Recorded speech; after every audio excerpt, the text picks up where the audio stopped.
오늘은 모든 일은 지나고 나면 에피소드가 된다라는 제목으로 함께 말씀을 나누려고 합니다. 24년 마지막 주일입니다. 여러분들은 올 한 해를 돌아보실 때 기쁘고 감사한 것들이 많으십니까? 아니면 아쉽고 실망스러운 일들이 더 많으십니까?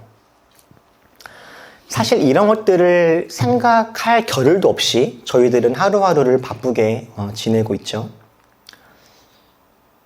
설교 시간 때 제가 이런 말씀을 드려도 될까 고민을 많이 했는데 여기 계신 분들은 이해해 주실 거라 믿고 제가 말씀을 드리려고 합니다. 이미 소식을 들으신 분들도 몇 분 계실 텐데요. 어제 24년 마지막 주일을 준비하는 토요일 저희 교회에는 큰 사건이 한 가지가 있었습니다. 어제 아침에 제가 교회를 딱 나왔는데요. 우리 2층 201호 앞에 누가 똥을 싸고 간 겁니다. 대변이라고 말하기도 어려워요. 그냥 똥이 맞습니다. 똥. 똥입니다. 똥. 정말 놀랐습니다. 문을 열고 들어가려고 하는데 뭐지? 택배인가? 했는데 택배가 아니라 똥이었어요. 똥. 정말 놀랐습니다. 화장실이 바로 옆인데 누가 여기에 대변을 보고 갔을까? 몇 겹의 장갑을 끼고 각종 장비들을 동원해서 뒤처리를 깨끗하게 했습니다. 그리고는 이 CCTV를 돌려서 범인을 찾기 시작했어요. 우리 집주인 분과 함께. 그리고 결국에 범인을 잡고 더 놀랐습니다. 범인은 길고양이였어요. 요 주위에 있는 길고양이. 보통 우리 집주인 분께서 1층과 지하의 문을 닫고 다니시는데 오늘 아침에는 문이 열렸었나 봐요. 그래서 길고양이가 지나가다가 추우니까 따뜻한 공간으로 올라와서 올라온 김에 이제 볼일까지 보고 간 거죠. 여러분, 어제 이 사건은요, 올리브교회에 나쁜 일입니까? 좋은 일입니까? 실망해야 될 일입니까? 그냥 웃고 넘어갈 수 있는 그런 이야기입니까? 만약에 여러분들 중에서 그냥 웃고 넘어갈 수 있는 이야기 아니냐라고 말씀하시는 분들이 혹 있다면 여러분들이 어제 그 똥을 못 봐서 그렇습니다. 저는 그 CCTV에 고양이를 보고서도 믿기지가 않았습니다. 왜냐하면 정말 사람 똥이었어요. 고양이 똥이 아니었습니다. 제가 만졌던 그 똥은요. 저는 심지어 어제 하루 종일 그 냄새가 가시지 않았습니다. 집에 돌아와서 샤워를 다 하고 거의 한 밤 9시가 다 돼서 아내랑 같이 산책을 하는데 길거리 곳곳에서 그 냄새가 나는 것 같은 거예요. 그 제가 아내한테 왜 고양이 똥 냄새 나지 않아?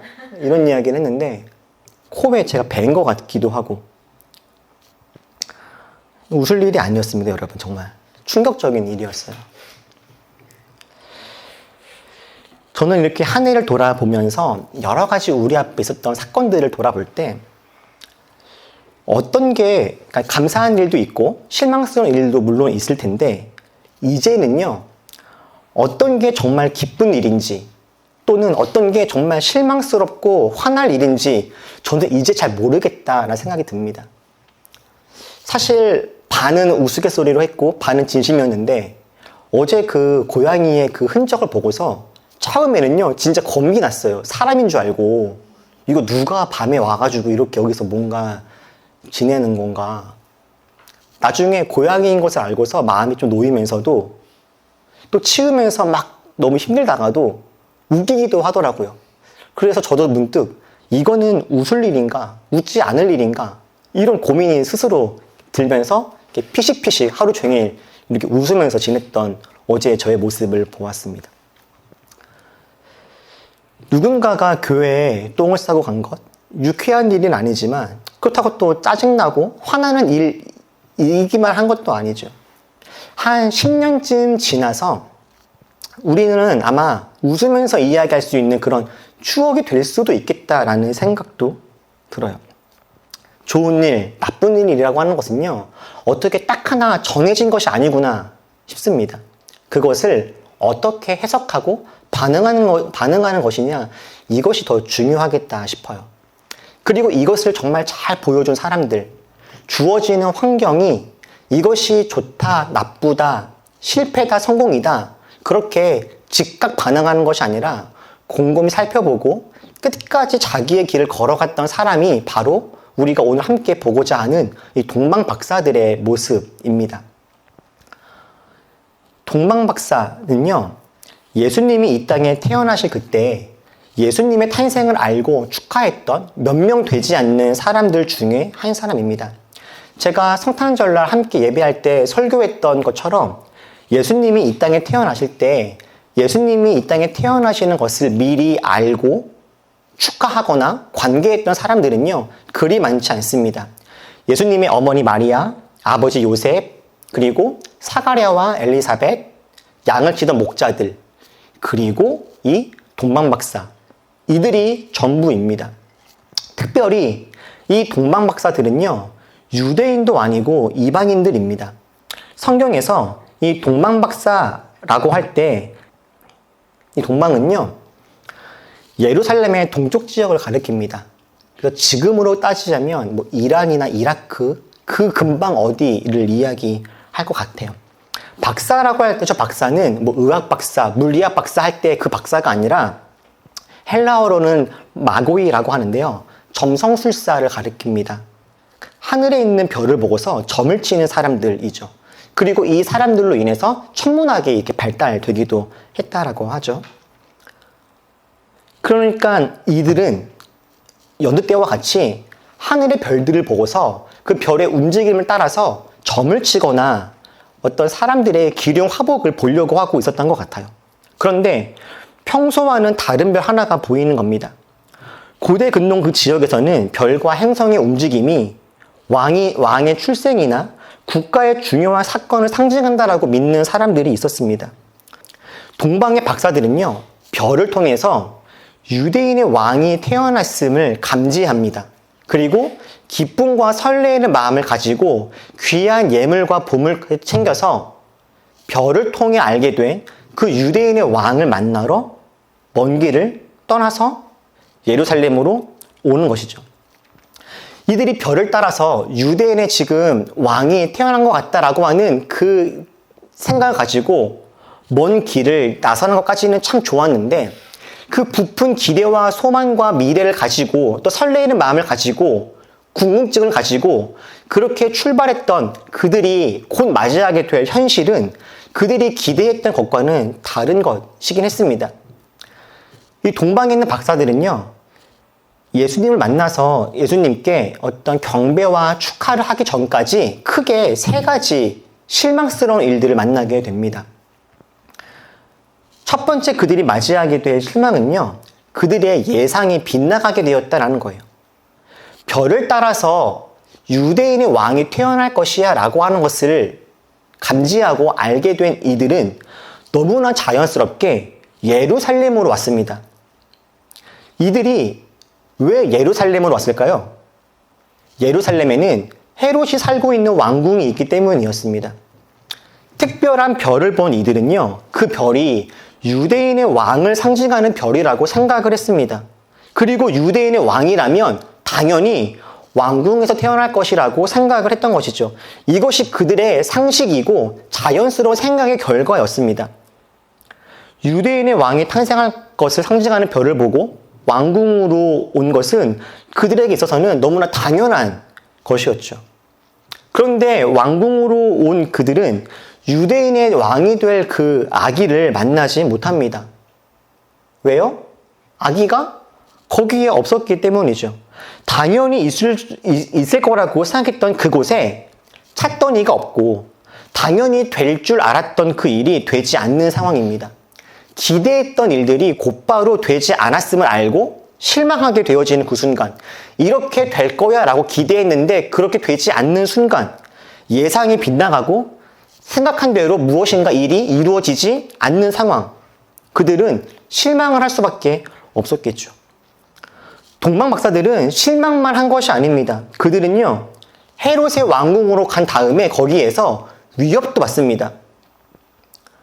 동방에서 온 박사들은요, 헤롯의 왕궁에서 유대인의 왕이 어디 있느냐 묻습니다.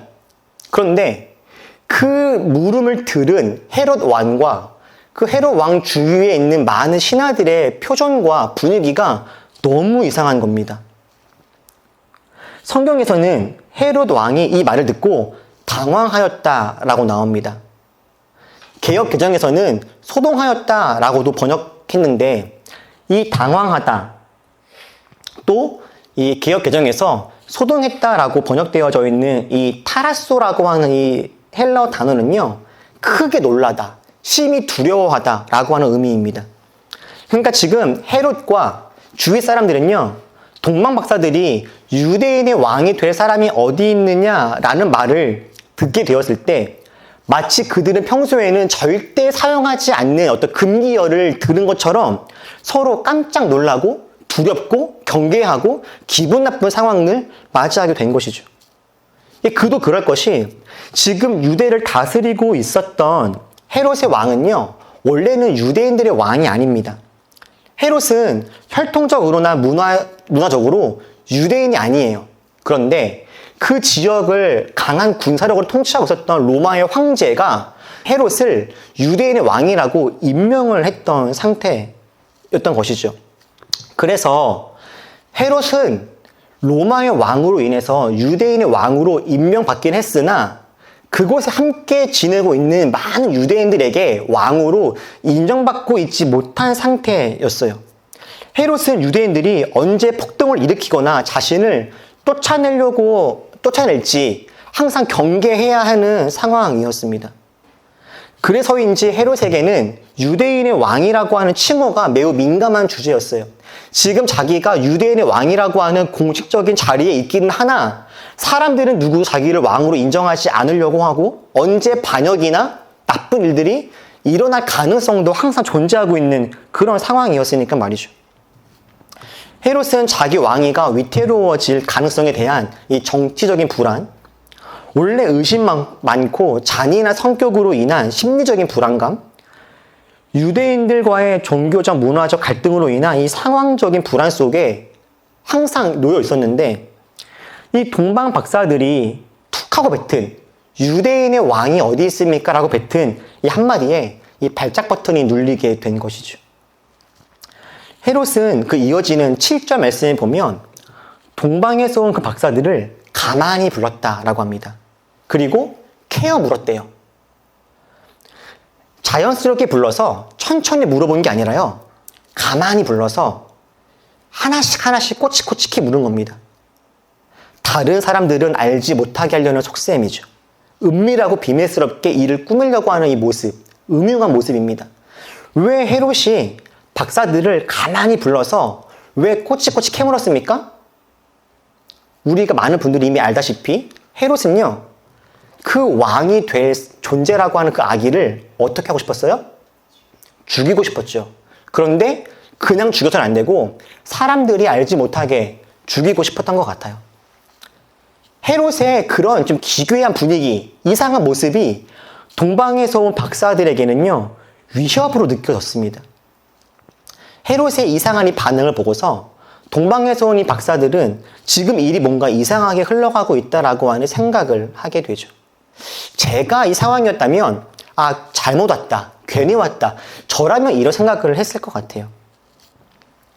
그래도 다행인 것은요, 헤롯 왕궁에 간 덕분에 동방에서 온 박사들은 유대인의 왕이 될 아기가 베들레헴이라고 하는 지역에서 태어날 것이라고 하는 정보를 듣게 됩니다. 그리고 이들이 처음부터 보고 따라왔던 그 특별한 별도 다시금 특별한 이동을 해요. 이 별은 특이하게 움직이더니 한 장소에 머물러 섭니다. 동방에서 온 박사들은 드디어 저곳이구나, 저기에 유대인의 왕이 될 아기가 있겠구나라고 알게 되죠. 이렇게 몇 번의 위기가 있었지만 우리가 틀린 게 아니었네, 여러 가지 말도 안 되는 일이나 실망스러운 일들이 있을 뻔했지만 결국에 저 별이 우리를 인도했구나, 이렇게 다시 한번 기대를 가지고 그 동방에서 온 박사들이 베들레헴으로 움직입니다. 그리고 어떤 한 집 앞에 서게 되겠죠. 근데 동방에서 박사들이 별을 따라갔다가 베들레헴의 한 집 앞에 섰을 때 그들이 서 있는 그 집은 어떤 집입니까? 이스라엘 작은 시골 마을에 베들레헴이라고 하는 그 지역 안에 있는 작은 여관인 거예요. 왕궁과는 비교도 할 수 없는 작고 허름한 집. 그냥 보통 집도 아니고 여행객들이 묵고 있는 그러한 곳입니다. 왕이 있을 곳이라고는 상상도 할 수 없는 그런 허름함이었을 거예요. 동방예수왕 박사들은 여기가 진짜 맞을까? 라고 하는 마음이 들었겠죠. 하지만 왔으니 문을 열고 들어갔을 겁니다. 문을 열고 들어가서 그들이 본 상황은 더 놀랍습니다. 그 유대인의 왕이 될 아기라고 하는 그 아기가 지금 어디에 누워 있습니까? 구유 위에 누워 있죠. 동방에 있는 박사들은 별을 따라서 상황에 따라서 왔지만 결국 그들이 실제로 직면한 현실은요, 진짜 왕이 될 사람의 존재에 어떤 어울릴 만한 분위기가 아니라 허름한 집에 구유에 누워있는 그런 상상도 할 수 없는 그런 말도 안 되는 현실을 마주하게 된 것이에요. 앞으로 왕이 될 아기를 기대하면서 먼 길을 돌아 왔는데 그들이 만난 현실은 너무 작고 누추한 곳, 구유에 눕혀있는 너무나 평범하고 가난한 가정의 아기였던 겁니다. 뿐만 아니라 아무리 정말 저 아기가 유대인의 왕이 진짜 된다 할지라도 정말 큰 문제는 저 아기가 왕이 되려면 최소한 몇 년, 길게는 몇십 년이 지나야 되고, 그리고 아마도 지금은 상상도 할 수 없을 만큼 어떤 놀라운 변화와 사건들이 아주 크게 일어나야만 지금 저 구유에 누워있는 아기가 왕이 될 거다라고 기대할 수 있게 됐겠죠. 사실 그래서 예수님을 찾아왔던 이 동방의 박사들이 구유에 누워있는 예수님을 보고서 예수님께 경배와 영광과 축하와 축복을 올려드리기는 사실 그렇게 간단한 문제가 아니었겠다 싶은 거예요. 그런데 정말 놀라운 사실이 무엇입니까? 이 모든 실망과 어려움의 상황들을 뒤로하고 동방의 박사들이 구유에 누워있는 예수님을 본 그 다음에 그들의 반응 말입니다. 우리 다 같이 한번 11절인데 이 말씀 다 같이 한번 읽어볼까요? 자, 시작. 그들은 그 집에 들어가서 아기가 그의 어머니 마리아와 함께 있는 것을 보고 엎드려서 그에게 경배하였다. 그리고 그의 보물 상자를 열어서 아이에게 황금과 유향과 몰약을 눈으로 엿드렸다. 아멘. 예수님이 태어나신 누추한 그 곳에 들어가서 구유에 누워있는 아기를 본 그들은 당황하거나 실망한 것이 아니라 오히려 그곳에 있는 아기 예수를 보고 엎드려서 경배합니다. 그리고 멀리서부터 가져온 황금, 유향, 몰약을 예물로 다 드리죠. 그들 앞에 펼쳐진 현실은 지금까지 그들이 상상했던 것과는 너무 다른 것이었지만 그럼에도 불구하고 그들은 실망하지 않고 오히려 기뻐하면서 아기 예수님께 경배를 하고 있는 거예요.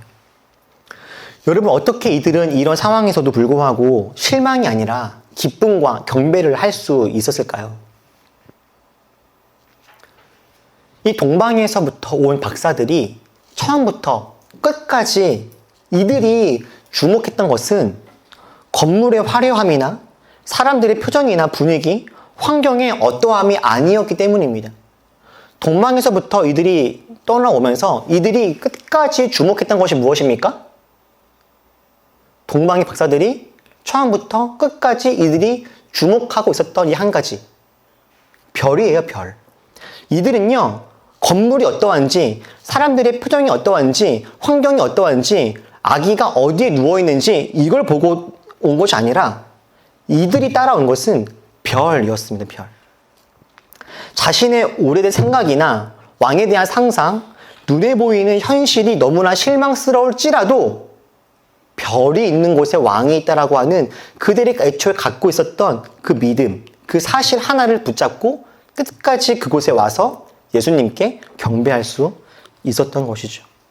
그들은 자신들이 기준 삼아야 할 것이 무엇인지를 정확하게 알고 있는 사람들이었습니다. 기준은 별이 어디 있느냐이구나. 이것을 이들은 깊이 잘 간직하고 있었던 것이에요.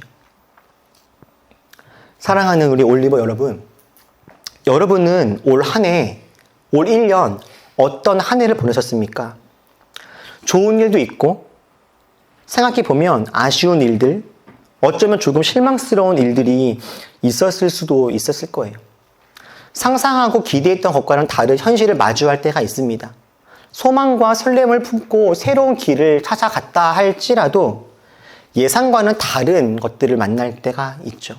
좋은 마음으로 선한 일을 했는데 오해를 받기도 하고, 하나님께 칭찬 들을 것을 기대하면서 용기를 낸 적도 있는데 오히려 고난당하게 되는 일들도 있습니다. 그런데 오늘 본문은 예수님께 축하와 축복을 드렸던 정말 몇 명 안 되는 사람들 중에 한 명이었던 동방에서 온 이 박사들은요, 우리에게 이런 말 해주는 것 같아요. 실망은 함부로 하는 것이 아니다 라고 말이에요. 실망할 상황들이 있었겠지만, 기대했던 것과는 달라서 놀랐을 수도 있지만 아직은 실망할 때가 아니라고요. 실망하기 전에 별을 보라 말이죠. 왜냐하면 하나님은 언제나 우리가 생각하고 상상하는 것보다 훨씬 크시고, 주님은 주님의 때에 반드시 주님의 일들을 이루시는 분이시기 때문에 우리 눈앞에 우리 생각이 어떠냐가 아니라 기준을 잘 잡고 바라보라 라는 거예요.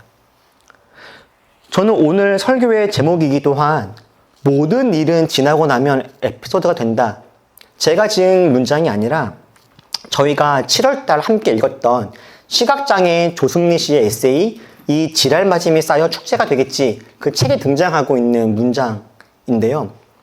저는 저 문장을 딱 읽고서 참 마음에 깊이 오랫동안 남았던 문장이었습니다. 모든 일은 지나고 나면 에피소드가 된다. 저는 저 문장에 참 많이 동의했습니다. 근데 그러면서 생각하고 고민하다가 저 문장으로 충분하지는 않겠다라는 생각이 들었어요. 사실 우리가 만나고 경험하는 모든 일들이 다 아름다운 추억이 되는 것은 아니죠. 어떤 일들은 두고두고 큰 상처가 되거나 정말 아픔이 되는 일들이 있습니다. 시간이 약이라고 하지만 시간이 오래 지남으로 말미암아 더 크게 상처가 되어지는 일들도 정말 많이 있습니다. 모든 일이 지나고 나서 우리에게 아름다운 추억이 되려면 저는 한 가지 꼭 필요한 전제 조건, 그것이 필요하다 싶어요. 바로 하나님 안에 있다면 말입니다. 하나님 안에 우리가 있다면 그 안에서 일어나고 있는 모든 일들은요, 훗날 지나고 나면 웃으면서 이야기할 수 있는 추억이 될 겁니다. 저희가 올해 처음에 노아 감명에서 예배 드렸던 그 조그만 공간, 에어컨이 없어서 얼음 주머니를 만들어서 머리에 이고 예배했던 그때 그 순간, 이 마이크가 없어서 제가 육성으로 가뜩이나 발음도 안 좋은데 큰 소리를 내야 했던 그때 그 상황들, 주님을 따르다가 만났던 수많은 실망스러운 모습들, 이 문말동 지역을 뺑뺑 돌다가 결국에 공간을 못 구해서 실망스러웠던 그때 그 좌절했던 마음들, 지금 돌아보면요 다 좋은 추억들이에요. 근데 그것이 좋은 추억일 수 있었던 정말 중요한 이유는 그때 모든 순간들 속에서 우리가 하나님 안에 있었기 때문이죠. 사랑하는 우리 올리버 여러분, 올 한 해 혹 우리의 기대와 다른 일들이 있었을지라도 동방의 박사들이 별을 보고 따라갔듯 우리가 하나님을 따라간다면, 주님의 말씀을 보고 따라간다면 하나님은 결국 우리들로 하여금 하나님의 영광을 보게 하실 줄로 믿습니다. 올 한 해 하나님의 그 별을 따라가느라 애쓰셨습니다. 우리 이제 주님께서 우리 삶을 아름다운 추억으로 채우실 것들을 기대하면서 그 길을 계속해서 걸어갈 수 있으면 좋겠어요. 주님은 우리 앞에 다가오는 모든 상황들을 재미있고 기쁜 추억으로 변화시키시고 하나님의 위대한 일에 참여하는 영광을 주실 겁니다. 저희는 내년 이맘때에 분명히 고양이 똥 싼 거에 대해서 웃으면서 이야기할 겁니다. 우리는 아마 계속해서 노아 가면 이야기를 하게 될 거예요. 우리는 계속해서 문말동에 공간 구하지 못했고 실패했고 돈이 없어서 가난했던 그때 이야기를 우리는 끊임없이 할 겁니다. 하지만 그 이야기를 하는 우리들의 표정은 절망과 낙심과 패배가 아니라 기쁨일 거예요. 그때 그렇게 힘들었지. 그때 그렇게 어려웠지. 이런 이야기를 우리는 두고두고 웃으면서 하게 될 겁니다. 그리고 주님 만나는 그날 주님과 우리는 이런 이야기들을 끝도 없이 하겠죠. 하나님 그때요 이렇게 어려웠어요. 참 더웠어요. 그때 참 고민스러웠어요. 근데 그 모든 시간들을 우리 이렇게 잘 지나왔습니다. 그렇게 우리 동방박사가 별을 따라갔듯이 주님 말씀을 따라서 잘 주님의 길을 끝까지 걸어가는 우리 모두가 되기를. 지난 한 해들을 돌아보실 때 물론 실망스러운 일들이 없지 않았겠지만 하나님께서 새롭게 이루실 것들을 끝까지 기대하면서 기쁨과 감사를 놓지 않는 우리 모두가 될 수 있기를 주님의 이름으로 축복합니다. 우리 지금 말씀을 기억하면서 다 같이 조용히 함께 한번 기도하면 좋겠습니다.